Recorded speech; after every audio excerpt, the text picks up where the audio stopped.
Welcome. Good afternoon to our event on China and the world after the 19th Party Congress. The Congress indeed confirmed a new leadership team with 5 appointees joining President Xi Jinping and Premier Li Keqiang in the Politburo Standing Committee. In the wake of the meeting, there has been a wave of commentary, mainly around the consolidation of Xi's power.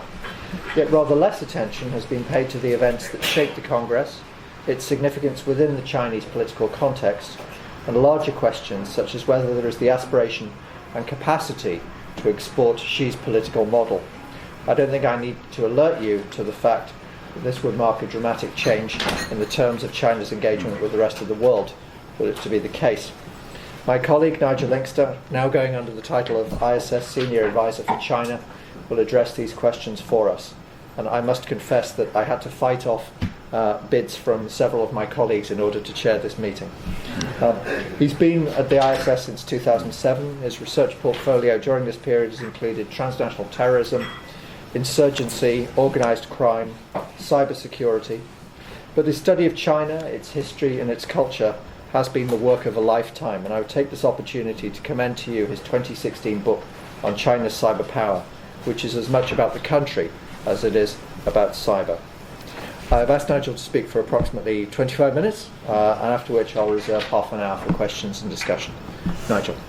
Nick, thank you very much for those kind words, and good afternoon, everybody. Thank you very much for coming.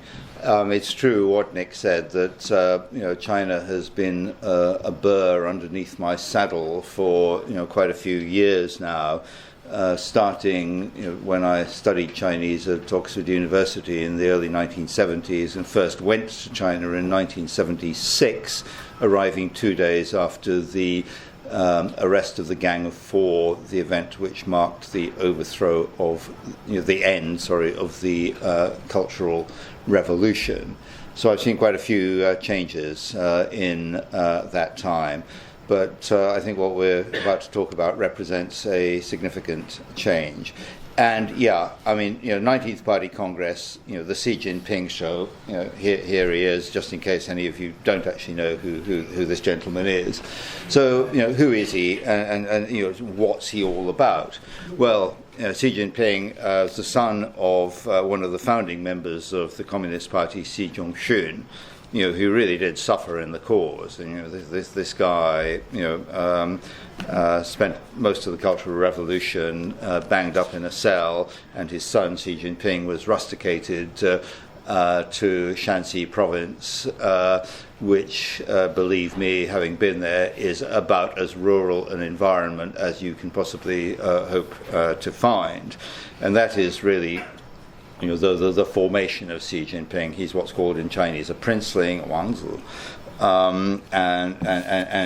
so he's party aristocracy, and he's grown up, thinking about the role of the party and the importance of China being led by the Communist Party, which is a conviction that lies at the heart of everything that he has been trying to do.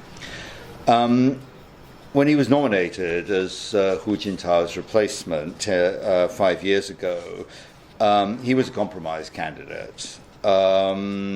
Basically, everybody could agree that he would be the person who best reflected the diverse array of leadership interests that needed to be accommodated. And he was appointed with a mandate to shake things up.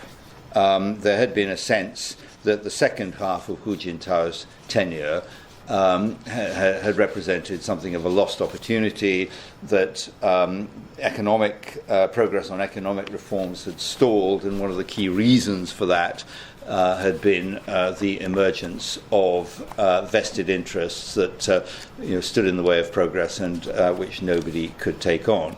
So Xi had a mandate to shake things up, but rather, as in the line in the famous Monty Python sketch, nobody, including his closest colleagues in the Communist Party, actually expected the Spanish Inquisition.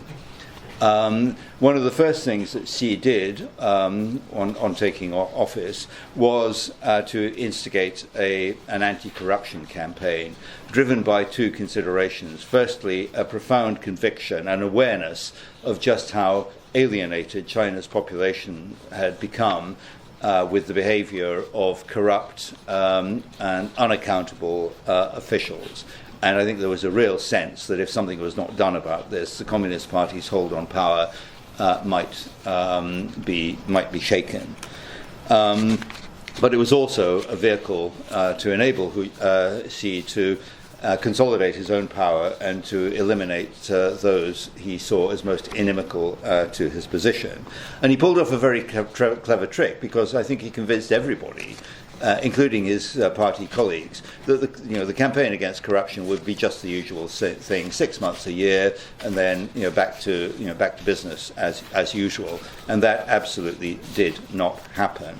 And the point, Xi recognised that once he started this campaign, he could A, go after who he wanted, and B, terrorize everyone else into compliance, because he knew that everybody in the party, like everybody, had their hands dipped in the blood of corruption. It was the oil that made the system go round. So he was able to take down some pretty serious players, such as Zhou Yongkang, the head of the Political and Legal Committee, responsible for the intelligence services and police, and also head of the so-called oil and gas faction, Shi Bang.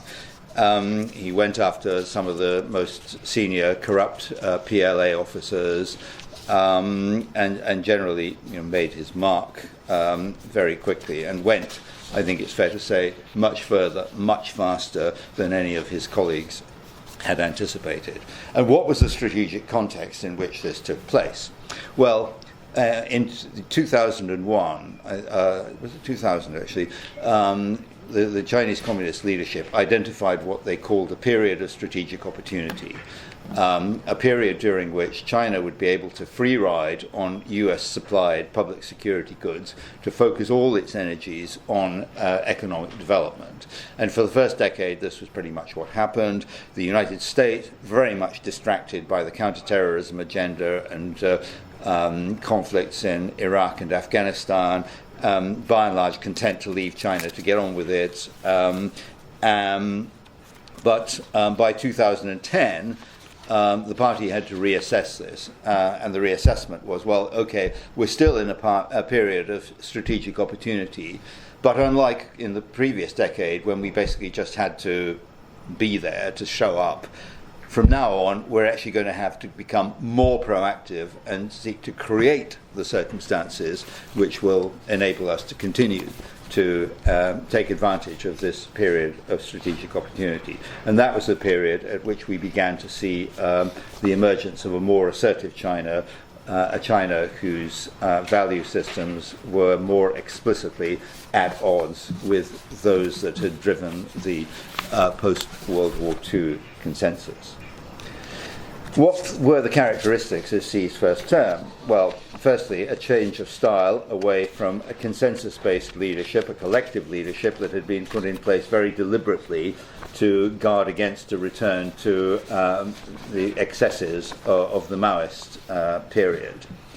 And we saw, a transition from a Chinese Communist Party leader who, to put it bluntly, had all the charisma of a speaking clock, to somebody who was a real personality with views of his own and not afraid to articulate them.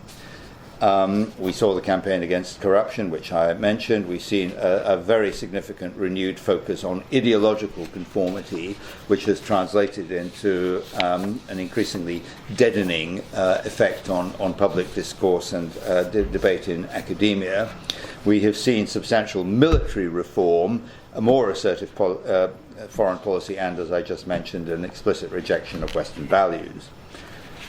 We've seen the emergence of a concept of a new kind of great power relations, which effectively means a G2 world, and China's ideas on a new model of international governance, and major geostrategic initiatives about such as One Belt, One Road, about which I will say more in a moment. Now let's turn to the Party Congress, because what is this for? How is it organised? Well, the purposes, I would argue, are three. Firstly, to showcase the achievements of the preceding 5-year term of office, to set out a roadmap for the future, and to make top-level personnel changes to the party's Central Committee, Politburo, and Politburo Standing Committee.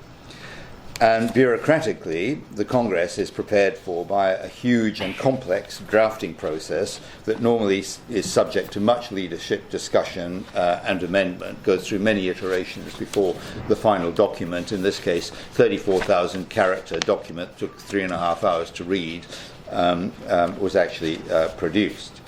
And the final touches to this document are normally sorted out at the leadership's annual summer conclave in the seaside resort of Beidaike, a slightly out-of-body experience to those of you who've ever been there, a kind of step back in time to an era of sort of Proustian memory. But it doesn't appear as if on this occasion there was much in the way of debate. And I think this is the first big thing about the conference. Xi Jinping was clearly totally in control.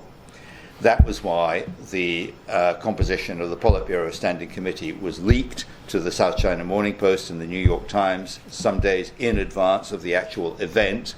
The only person who could have done that, who would have dared to do it, was actually Xi Jinping. So there's no question in my mind that that was what he did.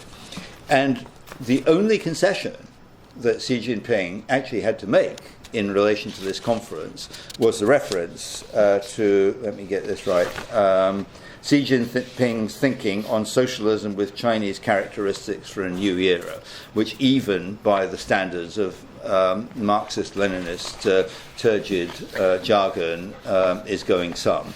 Obviously what Xi wanted was to just be able to refer to Xi Jinping thought, but he had to make this one small concession to the slightly longer and more cumbersome piece of terminology. But in every other particular, it was quite clear that in the run-up to this conference, Xi was absolutely in control. In practice, the very specific points that Xi undertook as a kind of lead up to this conference were essentially the following. In autumn 2016, he was publicly acknowledged as the core leader, a significant development. Secondly, in January 2017, we witnessed the kidnapping in Hong Kong of a gentleman by the name of Xiao Jianhua, and this multimillionaire was actually the money man for the Communist Party nomenclatura. This was a guy who knew where all the bodies were buried. Once Xi Jinping had got him, he pretty much got everybody, because this guy knew who'd taken what money, put it where, etc., etc. And then thirdly, in July 2017, we saw the arrest of Sun Zhengsai, the party secretary of Chongqing, who had been seen by many, and I must confess I too fell into that trap, of being identified as a putative successor to Xi. But of course, he turned out to be a bit too close to Jiang Zemin, and basically had to go. In the process, I think, starting to establish a tradition which makes the party secretary post of Chongqing start to look a bit like the Soviet Ministry of Agriculture. The one position that could reliably could be relied upon to break otherwise promising career. So anyway, Xi Jinping kicked off this event with a work report, 34,000 words long, took 3.5 hours to read, and it had been extensively trailed in a July speech that was reported in Xinhua, the official news agency, on preparing for the 19th Party Congress, which was delivered by Xi to senior provincial cadres. I did actually write a blog post on that, because it seemed to me that identified fairly clearly what the agenda was going to look like.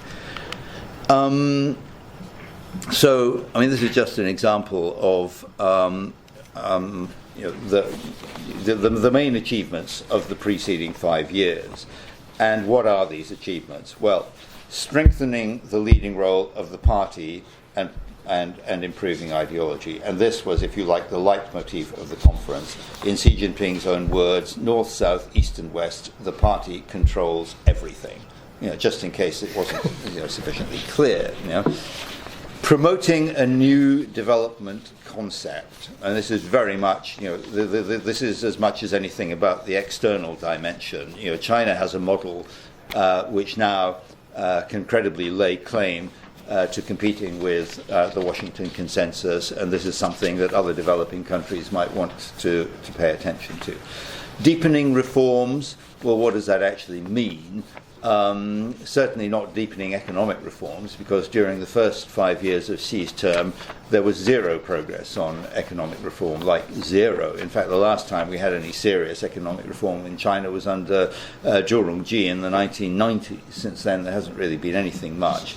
So I think deepening reforms is,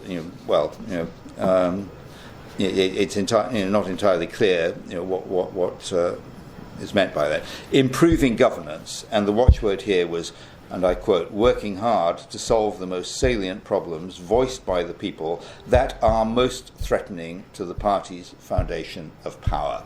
In other words, guys, if we don't give the people what we want, we're toast. So you really need to get with the program and start delivering, and stop being corrupt and predatory, and start providing the sort of services that people need. Modernizing national defense and the armed forces, and there certainly a lot has happened. I think it's very interesting. Shortly after his appointment 5 years ago, Xi Jinping convened the Gutian Conference, which was a rerun of an event that happened in Gutian in Fujian province in 1929, when Mao Zedong basically established the point that the Red Army, as it then was, now the PLA, was not just a fighting force, it was the armed wing of the Communist Party. And this was the point that Xi Jinping sought to, just remember, talk to the 400 odd senior PLA generals, most of whom were more comfortable in boardrooms than they were on the battlefield, and all of whom had purchased their appointments. Just remember who's in charge here, and then developing a model of great power diplomacy, to which I just referred. So, and the other thing to highlight here was a change in the so-called principal contradiction, which is a classic Marxist dialectic concept.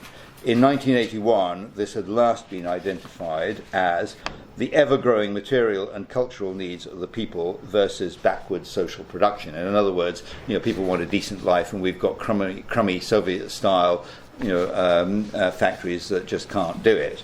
And now, the new contradiction has been identified as that between unbalanced and inadequate development and the people's ever-growing needs for a better life. So basically, people want to, we need to even out inequalities and provide the kind of services, goods and services that a growing middle class actually wants.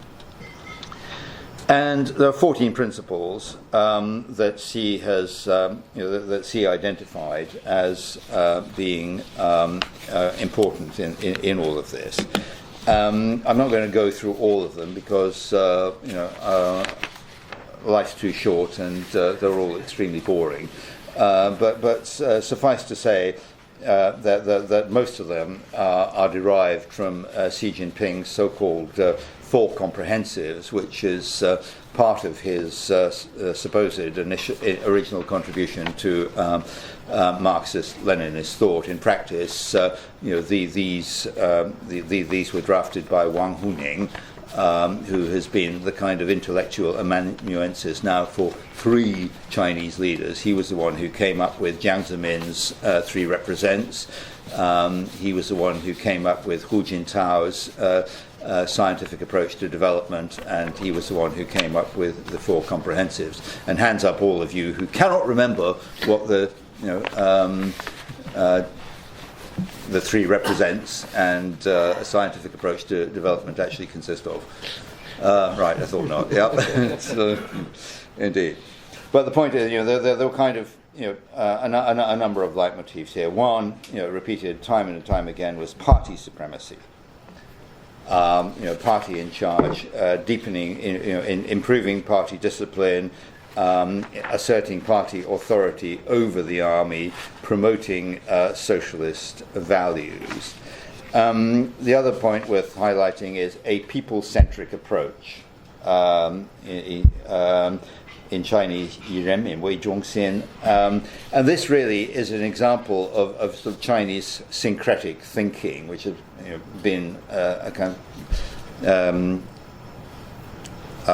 core aspect of Chinese intellectual tradition, this syncretic approach. So what you've got is a situation which combines a Leninist approach to leadership, a kind of Marxist-Leninist concept of society, but also a Mencian, from the Chinese Confucian philosopher Mencius concept that government has to focus on being for the people. Representative institutions, I'm not quite sure what they consist of other than the Chinese Communist Party, so I think that is an aspiration to put on hold for the moment. And rule by law. Important distinction, rule by law, not rule of law. In the original Chinese, 全面依法治国, comprehensively govern the country through the law. So it's not about putting the judiciary in a supreme position, because Xi in the notorious document number 9 made it clear that there were 7 taboo topics, and judicial independence was one of those taboos. And the other one, coexistence with nature. Sounds really sweet, doesn't it? 人与自然和谐共生. People living in harmony with the natural world.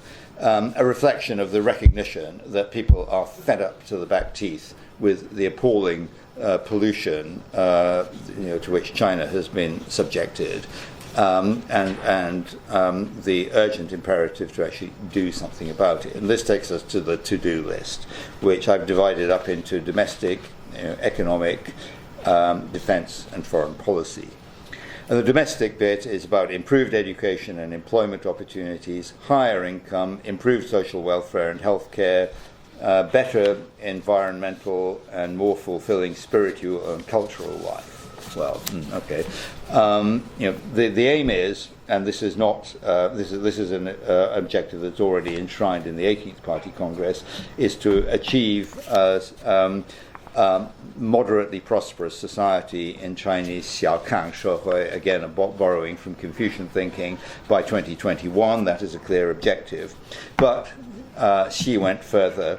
He imposed a new intermediate objective of achieving a modern socialist economy by 2035, and by 2050 a great modern socialist country.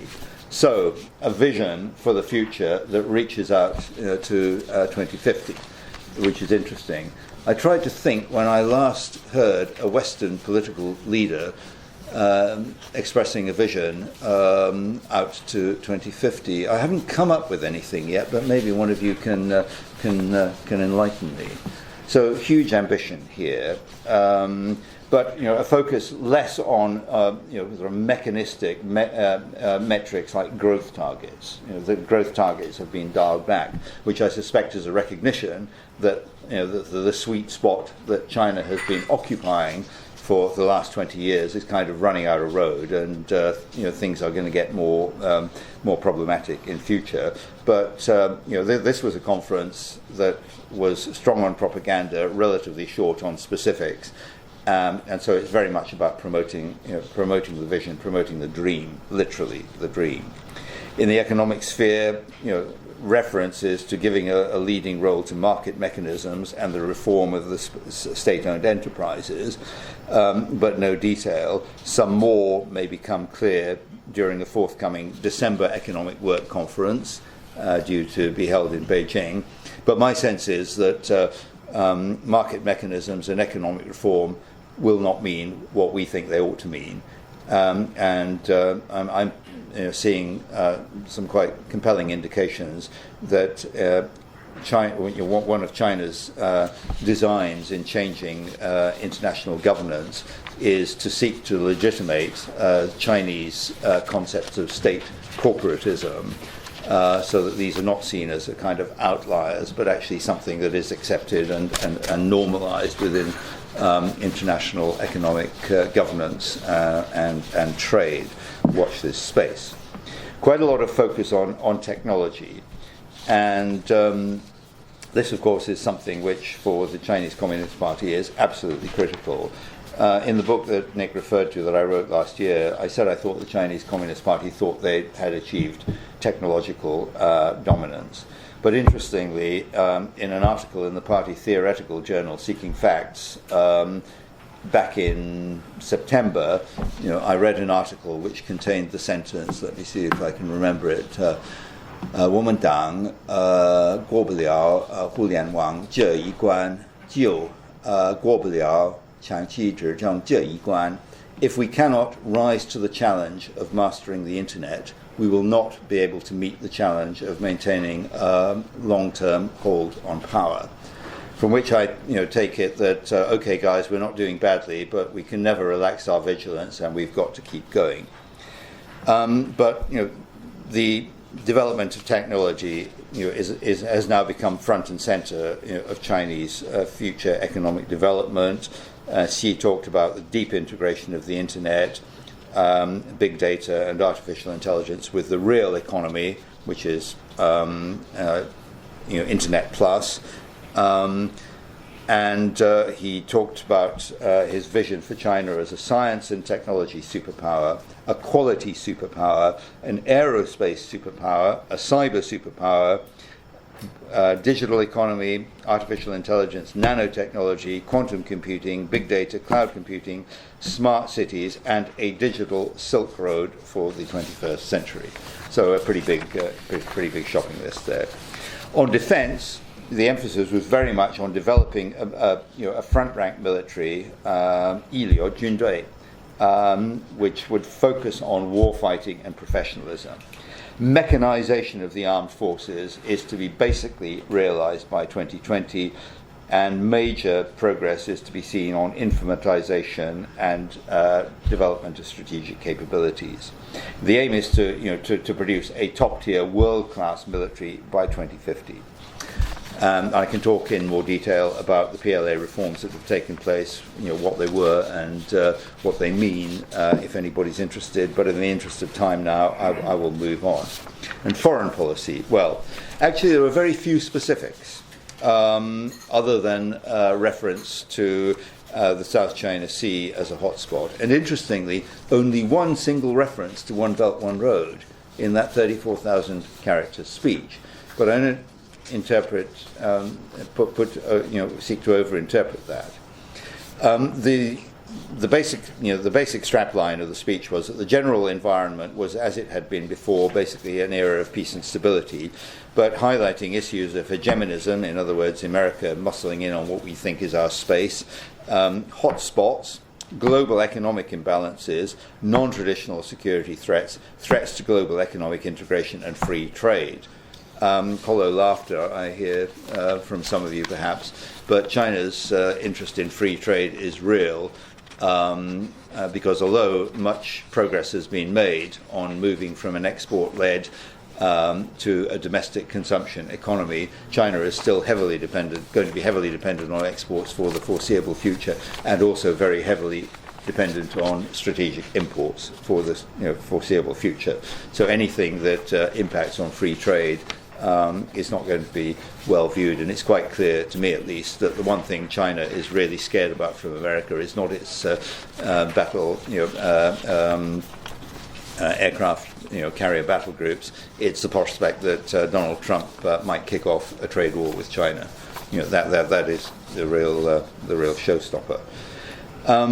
And we saw generally, in relation to China's core interests, a much tougher line than we'd seen at the 18th Party Congress. The line this time is as follows.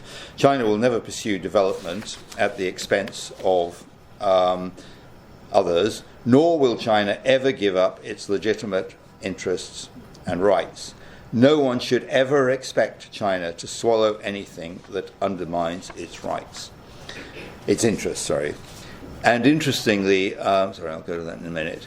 In the 5th November issue of People's Daily, there was a full page devoted to Xi Jinping's thinking on foreign policy, and a lot of the about was diminishing the relevance and significance of the US-led post-World War order, and emphasizing a new approach to foreign policy that China is seeking to promote internationally. In terms of personnel and power, we got Xi Jinping thinking on socialism with Chinese characteristics for a new era adopted into the party constitution.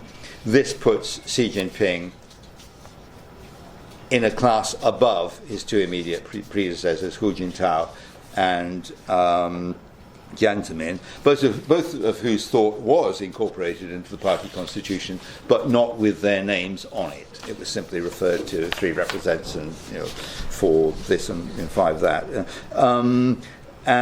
So this puts Xi Jinping at least on a par with Deng Xiaoping, whose own thought wasn't incorporated into the party constitution until after he had conveniently died. Well, Xi Jinping, as far as I'm aware, has no plans to die anytime soon. Though there are people in the Communist Party who might have views on that point, and which more in a moment. Anyway, so let's move on to the new appointments, because a lot of agitation and focus was devoted to that in the prior to the Congress. This is something that I stole from the Fairbank Centre, which sets out the kind of concentric rings of power that we now have within China. Actually, it's a freebie. Anyone can go to the Fairbank Centre website and just download this. It's very interesting what it shows, because in a number of areas, anti-corruption, party affairs, mass organizations, and vision is on, and the legislature, there is also economy and united front. There are individuals between those departments and individuals responsible for delivering here and Xi Jinping. But on the left of the diagram, you see military, foreign policy, policy advisory generally, judiciary and domestic security, and so-called key localities, in other words, the cities that you've got to keep control of, the Shanghais, the Beijings, etc. There is nothing between the organizations and Xi Jinping himself. So I think that does represent a significant concentration of power. And as to the new appointments, what does this mean? Well, we've got 5 out of 7 Politburo Standing Committee members were replaced. The only 2 who remained from the previous lineup were Xi Jinping himself and Li Keqiang, the Prime Minister. The others, Li Jianshu, Zhao Leji, Wang Huning, who I mentioned, Wang Yang and Han Zheng. I can talk about them, and I'm happy to do so. But the point is, it really couldn't matter who these guys are. It could actually be Mickey Mouse, Donald Duck, and Pluto, really, because essentially, what is it that connects these people? It is they come from different, so to speak, branches, factions, call it what you will, of the party, and span the spectrum from conservative to relatively liberal. But what they have in common is that they have had previous interaction with Xi Jinping, typically in the places where Xi himself had worked on his way up through the system, in particular Shanghai, Zhejiang, Fujian, and Shanxi provinces, and they owe their appointments to Xi Jinping. In the past, this was a more genuinely democratic process in which votes were taken within the Communist Party to determine these positions. And these are people, just for a moment, these are all people from the nomenclature. They have been identified early on by the organisation department, which is the personnel department of the party, as coming men, and they have been picked up and put through various training courses and sent to a range of ever more demanding appointments to test how they perform. In essence, it's exactly the same as any multinational corporation or any major civil service organisation would do. But in this case, they are there because effectively Xi Jinping likes them, trusts them, works with them, and they are no threat to him because they owe him everything and they're too old to succeed him. So he's quite safe on that point. And talk about some of the other key appointments if you want. I mean, the ones that strike me as particularly interesting are the Political and Legal Committee, which controls the intelligence services, the Propaganda Department, General Office, Central Party School. These are important. I also, it's not in this document, would highlight the newly formed Central Military Commission, because that's actually quite interesting. Xi Jinping's in charge of that, and the new people are a kind of new breed, or a newer breed of soldiers. We've got people like Xu Qiliang, who's the kind of the Chinese Air Force equivalent of Top Gun, as in Tom Cruise.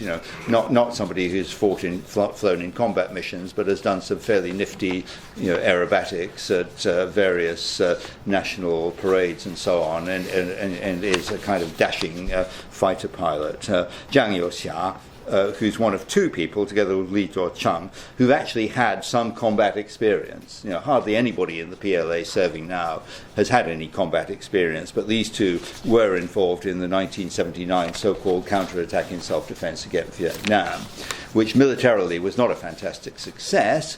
It took them 3 weeks to do what was supposed to take 3 days, and they didn't even encounter front rank Bordeaux on the way. It was mostly provincial militia, but from a strategic point of view did have the intended effect, and at least these guys know what being shot at feels like. So and although they too will probably have bought their earlier commissions in the hierarchy, again, they too are now heavily dependent upon Xi Jinping's patronage, and means that he's really got the military commission under his control. Quick word on atmosphere presentation. This was the triumph of the propagandists, the spin doctors. A generation of leadership who, unlike their predecessors, aren't technocrats, aren't engineers. They're propagandists, are liberal arts graduates. They are spin doctors. The language, well, the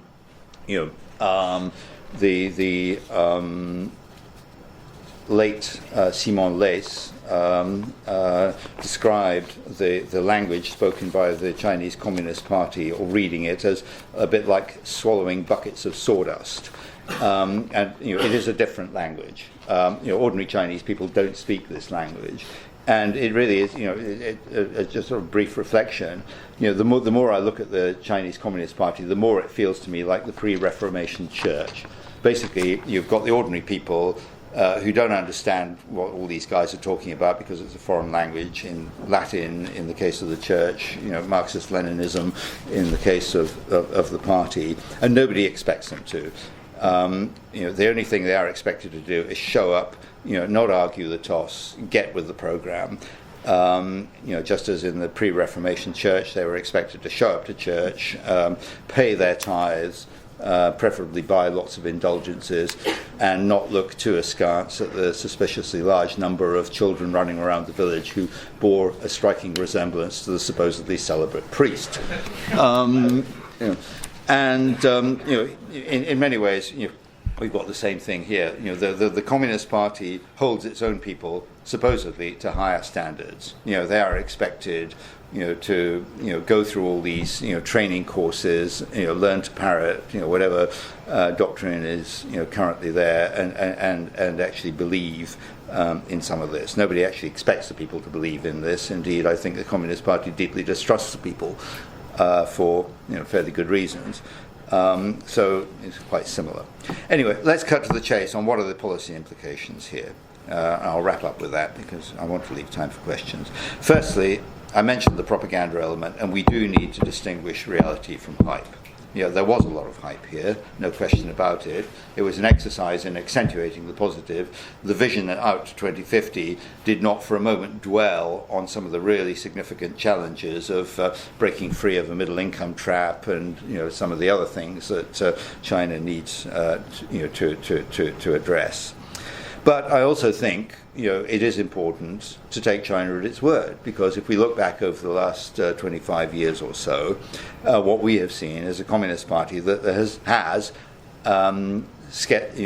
mapped out and relentlessly pursued a long-term strategy that has achieved significant results, and we can expect to see it continue to do so, even if it doesn't go according to plan. Thirdly, I don't think China is looking to take over the world. Indeed, I think there's quite an important contradiction here between Xi Jinping's espousal of a more outward foreign policy with what in practice seems like a growing move towards exceptionalism and a closed society. One that in many ways is at odds with this more internationalist vision that is being promoted. I don't think China wants to replace the USA as a global supplier of security goods. It has neither the inclination nor remotely yet the capacity to do that. But it does want to reshape global governance in ways that are more favorable to it, and it is no longer prepared to accept the need to conform to Western values and ways of doing business. China, as I said, aims to be a front-rank military power by 2050, but I think it has a rather different concept of exercising military power from that of the United States, and probably aspires to avoid replicating what it sees as many US mistakes in this area. So what does this mean for us? Well, I think the first point to make about this conference is it's the first Communist Party conference I've ever seen that was as much directed at us as it was at the Chinese people. We were meant to sit up and take notice of this, and we saw some Western journalists starting to wake up and smell this particular coffee, and I think we've been talking about a global transition of power from west to east for a long time now, certainly as long as I've been at IISS. It's now starting to happen for real, and we are struggling to make sense of it. We've never been used to the idea of treating China as an equal or superior. We've always tended to see China as a victim and an inferior. And getting used to this new way of looking at China is proving difficult and painful, and I think a lot of Western politicians and policymakers remain in denial about what is going on here. Secondly, I think we need to learn to see China for what it is, rather than what we would like it to be or think it might be. For many years, decades now, we've tended to seize on every pronouncement that suggests China is maybe moving in the direction of political liberalization, and totally ignoring the huge mass of evidence that points in completely the opposite direction. I think we really now need to start getting real about this and understand what it is we are dealing with. In particular, disabuse ourselves of the illusion that it is possible to have a purely economic relationship with China free from any political content. That ain't going to happen. We also need to speak this language of Marxism-Leninism rather better than we do.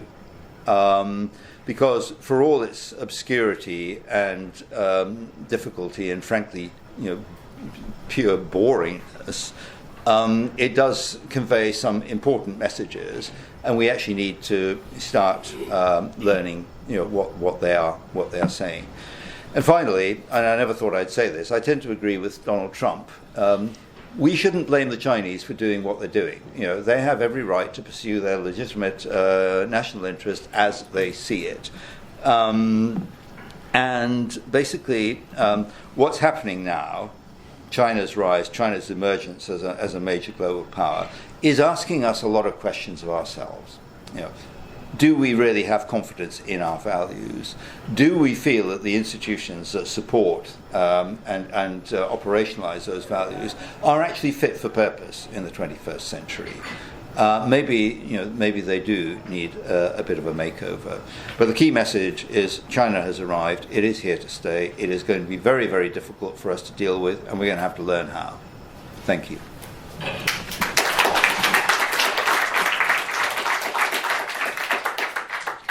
Nigel, thank you very much, and congratulations on coming in at considerably shorter than Xi's 3.5 hours. Who would like to begin the question? Nicholas first. Just a quick one, Nicholas McLean. Could you say a word about foreign policy vis-a-vis North Korea and also India?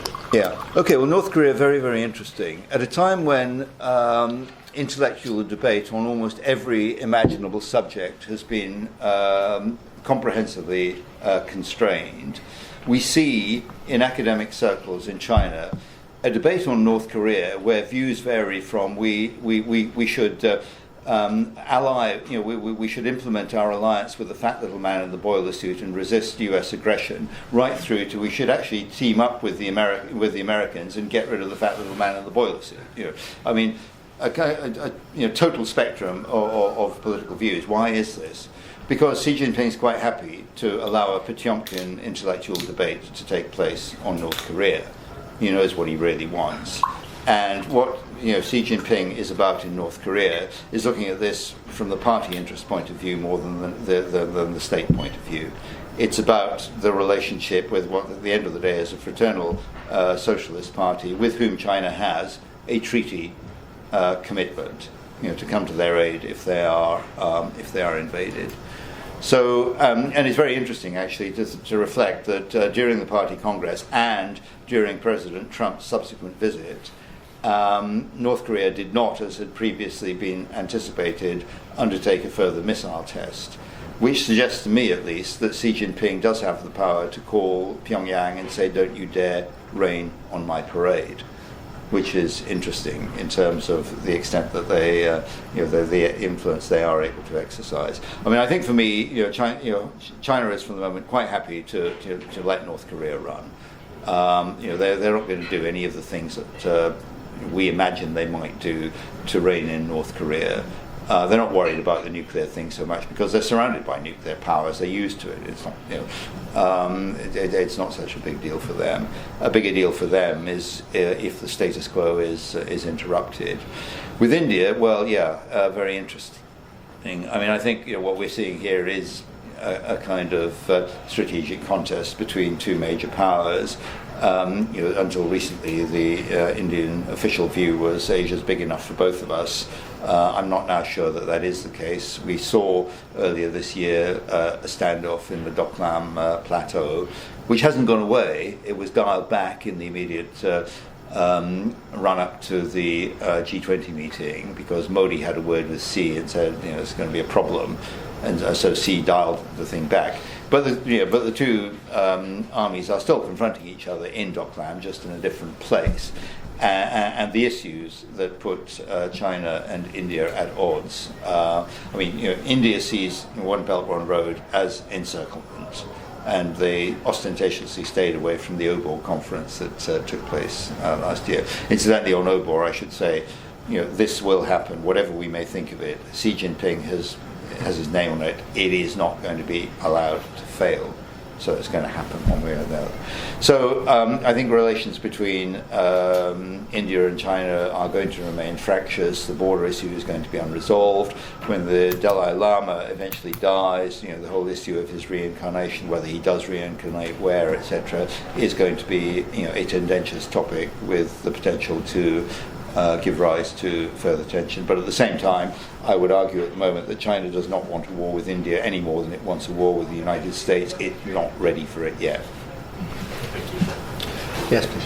It's Masato Kimura, Japanese journalist. Thank you very much for very comprehensive and insightful presentation. My question is about Japan-China relationship. It was the first time in the last 5 years Xi Jinping showed a smile to Japanese Prime Minister Shinzo Abe. Why do you think Xi Jinping need to show smile to Abe? I think it's a very, very tactical and instrumental smile that does not betoken a fundamental change in Sino-Japanese relations. So the bottom line is that what China wants of Japan is for Japan to remain in a kind of permanent purgatory, expiating the sins of the Sino-Japanese War and accepting a subservient role to China. That, to my mind, is the bottom line, and anything else is window dressing. Yes, please. Yeah, so just another question on foreign policy, if I may, Adam Berman, Shell. I'm just curious what the Party Congress indicated about the future of the Sino, well, the US relationship is quite clear, but the Sino-ASEAN and the Sino-EU relationship as well. Didn't say very much about it at all in specifics, in fact nothing. So I think we have to just draw inferences from the broad statements that were made. There was a reference made, as I mentioned, to the South China Sea. But my feeling is on that in relation to ASEAN, I think China is fairly confident that this is an organization that has been fairly effectively Finlandized. What do I mean by that? That no ASEAN state, with the possible exception of Indonesia, is going to do anything that really pisses the Chinese off. Which, for the time being, is about as good as it gets for China. I think what we will see is a certain amount of back and forth, up and down in the specifics of the relationship between the individual countries and between ASEAN as an organization. But China is now totally confident that it's got its hand up the backs of Cambodia, Laos, and to a certain extent now Malaysia, and can pretty much reliably head off any disobliging communique that ASEAN might otherwise be disposed to issue. So no big results on no big changes there. Sorry, the other one was EU. EU. Yeah. Well, again, I think that China has a rather conflicted view of the European Union. It suits it, and it likes to divide and rule. We saw that with Greece earlier this year. China has effectively bought the port of Piraeus, and that translated into a refusal by the Greek government to endorse a document on human rights that the European Union wanted to put out. I have no sympathy, because I don't think the EU has any business talking about China's human rights. But they seem to feel that they are entitled to do that anyway. So I think there is that. But at the same time, Europe represents a very powerful market, is one of the key targets of the One Belt, One Road policy.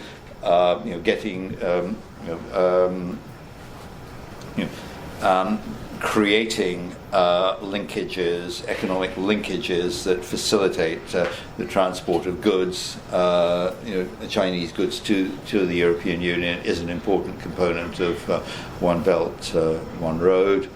I think China recognizes that the European Union remains a very powerful economic actor, albeit not a very effective or useful political actor. And therefore they need to engage with it. Yes, please. So, basically, my question is a bit broad. I want to find out how you can just move to perspective. And basically, this event did not take into consideration the seemingly appetite for shifting by the Central Asian countries, like say Kazakhstan, Uzbekistan, and towards China.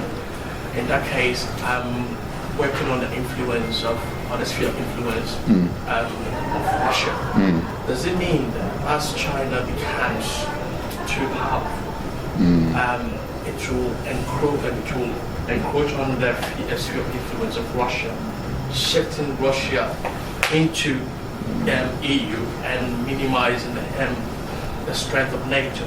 So in that case, the Western influence is minimized, and Russia seeing the West allowing China to become powerful as a means of also reducing Russian influence. So would you think that Russia, in this sense, will also see it as a means of shifting towards Europe, expanding its influence in Europe?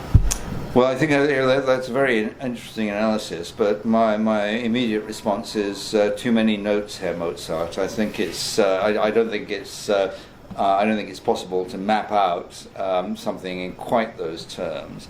What we're looking at here is China and Russia have achieved a modus vivendi, which is just that, it's a modus vivendi, in which everybody understands that Russia is a junior partner, but the Chinese are smart enough not to rub the Russians' noses in this fact.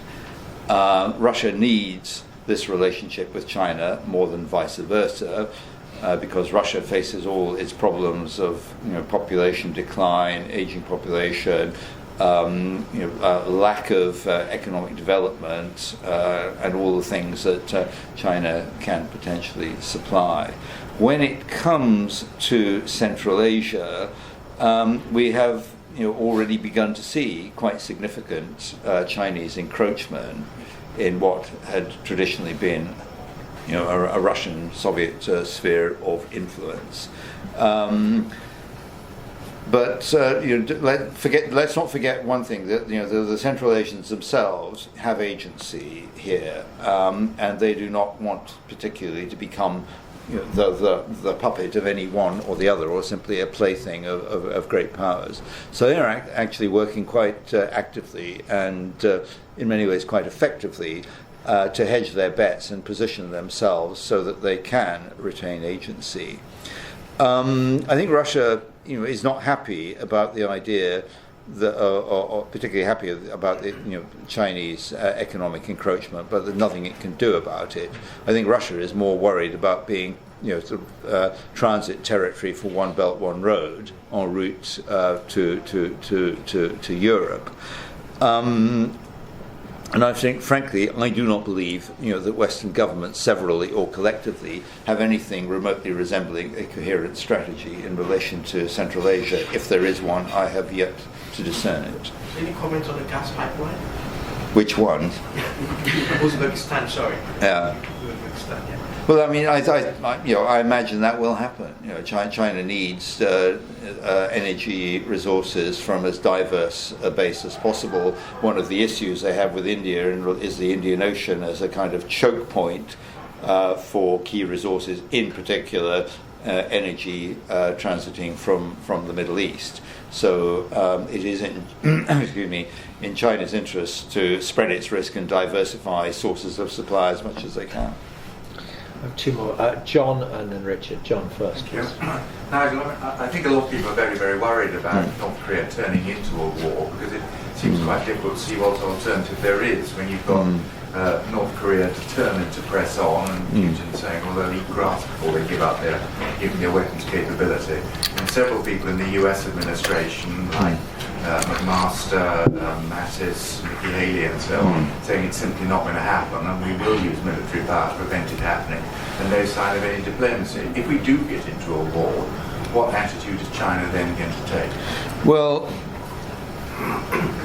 there was a statement in that less than entirely authoritative journal, The Global Times, a little while back, to the effect that if the United States initiated hostilities, China would activate its its treaty with North Korea. If North Korea initiated hostilities, then they were on their own. Now, does that represent a definitive view of Chinese policy? I suspect somehow not. The Global Times, is not. If it came out in the People's Daily, that would be a different story. So I think I think it's very difficult to know how this would play out. But personally, I find it very difficult to see how China could sit on the sidelines and just watch. At the very least, I think they would supply various kinds of material and economic assistance to North Korea, and maybe do other things, create diversionary activities elsewhere. I'm not sure whether they would actually commit troops in any hostilities, and were they to do so, what function those troops would have.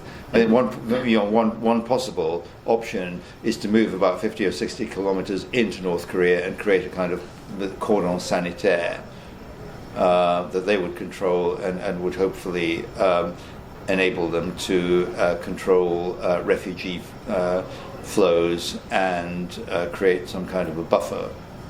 But I honestly, I don't know, and I'm not sure anybody else does either. Richard. Yes. Thank you. Richard Bridge of BP. Do you know, Nigel, what is the mechanism by which the concession was forced on Xi Jinping to change the formulation of Xi Jinping thought into the kind of longer version? Does he just sense the mood of what's acceptable, or is there some individual or some group of people who kind of gang up against him and saying, no, you really can't have this? That is an interesting question to which I'm afraid I don't know the answer, but I suspect that it is not the ganging up process. I do not think that it was put very interestingly and very well by a fellow academic the other day, who said, if there were a free election in China, the Chinese people would overwhelmingly vote for Xi Jinping. If there were a free election in the Chinese Communist Party, Xi would be out on his ear. But there is, I think, no structured factional opposition to Xi at the moment. You can't say those guys over there are the ones who are going to get him. What we have more is a kind of simmering resentment about the way, particularly the campaign against corruption is playing out. I mean, the whole system ran on corruption. Why would anybody join the Communist Party, put themselves through all this misery, going to party school and learning to parrot all these documents, etc., submitting themselves to the risk of the so-called Shuanggui investigation process, which incidentally is supposed to be getting replaced, if they can't make money? It's always, since the beginning of time, the Chinese aspiration has been to pass the imperial examinations, become an official, get rich. If you can't get rich, what's the point? And at the moment, they can't get rich. They've got to behave. They've got to, they've got to stop all this, banqueting and drinking and visits to karaoke parlors and all this sort of thing. Life's just not any fun anymore. So I think it's more a question of he sensed the mood and thought, okay, word coming up from the floor, I'd better give a bit of ground on this. If that's your tilt at being party HR director, Nigel. Yes, last question, please. Thank you. You mentioned in the past 5 years, economic reforms have been made much progress, but as far as I know, the consumption has risen up great in China, and the economy become a bit balanced. Also, it's encouraging innovation and also lowering debt and opening financial industries. Recently, it allows foreign capital to enter Chinese financial industry. Now, foreign capital can have more than 51% of shares in this industry. So, how do you see these measures? Do you think it's in the correct direction and do it work? Thank you. No, I recognise everything you said. Is absolutely correct. No question about it. And I think, in particular, we've seen technology contributing very very effectively to innovation. The digital economy in China has the development of the digital economy, in China has, I think, been a transformative experience. But I think the real question is whether anything is going to be done to address the key underlying questions of misallocation of capital and resources, the problems of state-owned enterprises that are basically still just zombie operations, soaking up resources, the extent to which the banking sector in China, the official banking sector, not the unofficial banking sector, is tied into, and obligated to provide loans to, enterprises that the state wishes to maintain for reasons of social harmony rather than because they are economically useful. I think these are the big reforms that the party themselves starting out wanting to have. This was the whole point about appointing somebody like Xi Jinping to shake all this up. It's not happened. So those are the issues that I was referring to. Thank you, Nigel. You challenged us during your talk to name a Western leader that had set a 2050 benchmark, and I must admit I was struggling to come across one. I do seem to recall that the United States population is to get tired of winning by about the end of 2020 or maybe 2024. In his most recent tour of Asia, another thing that President Trump has focused on quite consistently has been fair trade, not free trade, by which we suspect he means less of an imbalance in exports and imports. Has there been any discussion in China that you have seen around what fairer trade might look like and what might be acceptable in order to at least throw something in the president's direction? Yes, obviously, this is something that people have been thinking about quite a lot, because I think notwithstanding this very kind of vanilla visit that Donald Trump has just made to China. It's beginning to look more and more as if within the White House, they are setting themselves up to take a hard line on China in relation to trade. In particular, questions like equality of market access, where there are still huge imbalances. I mean, some crumbs have been thrown in the USA's direction, but it's it's scarcely sort of full, and unfettered access and competition. And indeed, there are people there are economists, or Zhou Xiaochuan, who recently made a very substantial speech on all of this. The competition from outside is going to be necessary to keep Chinese organizations up to the mark and themselves competitive. So I suspect that the answer is that how this is handled will be determined largely by the demands that are made, rather than in terms of having a series of positions that have been set out. I mean, I may be wrong on this. Maybe there are there are already sort of plan A, plan B, plan C drawn up, but I suspect it's going to be somewhat more ad hoc and driven by the specific nature of any demands that may be forthcoming. What I am absolutely clear about is that anything that is seen by the party as jeopardizing social harmony or the party's hold on power will not be permitted, whatever the consequences. Nigel, thank you very much. Very stimulating hour and a bit. Bring it to a close now. Ask you please to join me in thanking Nigel.